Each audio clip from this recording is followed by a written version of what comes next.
Will you be attending your first ritual or moon circle, or have you been to some that just didn't go quite to plan? Stay tuned. We'll talk about some tips and tricks on how to make your ritual smoother.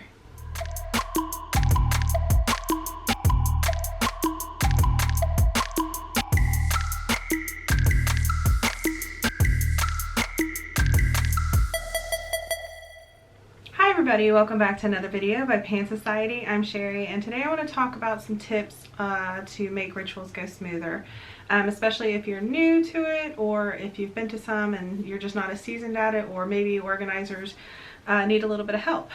So the first one is always sovereignty. It always comes back to personal sovereignty and other people's sovereignty. So as long as you're respecting your boundaries and respecting other people's boundaries, everything should work cohesively, right? An example I would give is if you're at a ritual or a moon circle or something and you guys are working towards a goal, and there's always like somebody going, so did you feel that? Did you get that? Did you see that? It gets annoying. Plus it's taking people out of a space that they need to be in to achieve what they're trying to work on. So this can apply to a lot of things in life. So keeping that in mind and keeping others' boundaries in mind as well.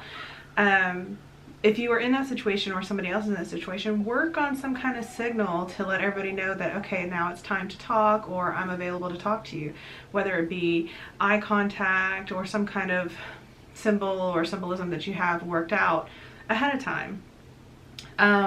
Also, this works with empaths and other people as well, because sometimes people are just not in tune to that. So say someone's journaling, don't bother them while they're journaling. If they're busy doing something else, wait till they're done and then you can talk to them. This is a good practice for everybody around, and it gets easier with time as well. Another thing is being punctual.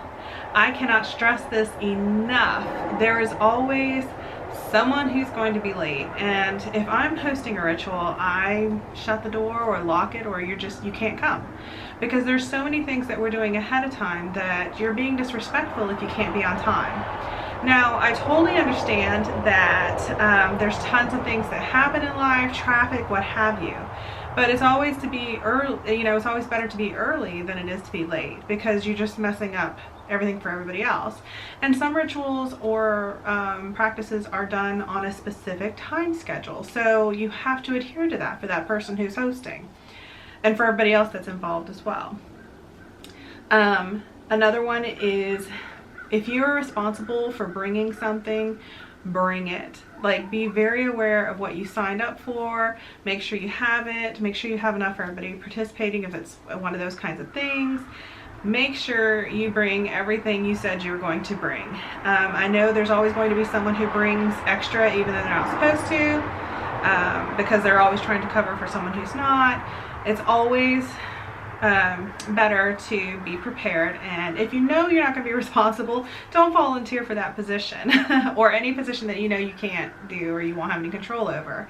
It's understandable. Everybody has strengths and weaknesses in different things, so understanding what yours are and knowing that you can't commit to something is totally fine.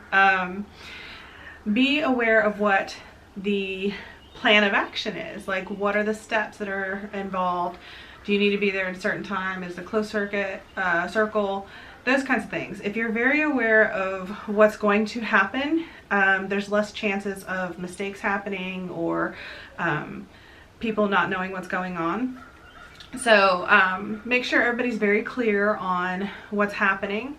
And if you're not, please take the time beforehand and talk about it. Say, hey, I'm not clear on this. Do you mean this, or is it this? And then get clear on it. Once you're clear on it, it will run so much smoother. Also, being respectful of the space that you're using. There are some people who will never show up for the setup, and they're always the first to leave, so they're never there for the cleanup. That space and all of that, that's included, whether it's a healing retreat, whether it's a moon circle, what have you, a gathering, drum circle, who knows. Everybody participating should be responsible for everything that's happening, and that includes the setup, because that's part of the magic as well, is setting up and breaking down. So don't be the person that's, never shows, you know, doesn't show up for the cleanup part and the setup part, and is always the first to leave, so you don't have to be there for the breakdown. Same thing with food. Food's kind of a funny thing because there's always, you know, you're dealing with allergies and stuff. So if you are the person that has a lot of allergies, bring something that's safe for you.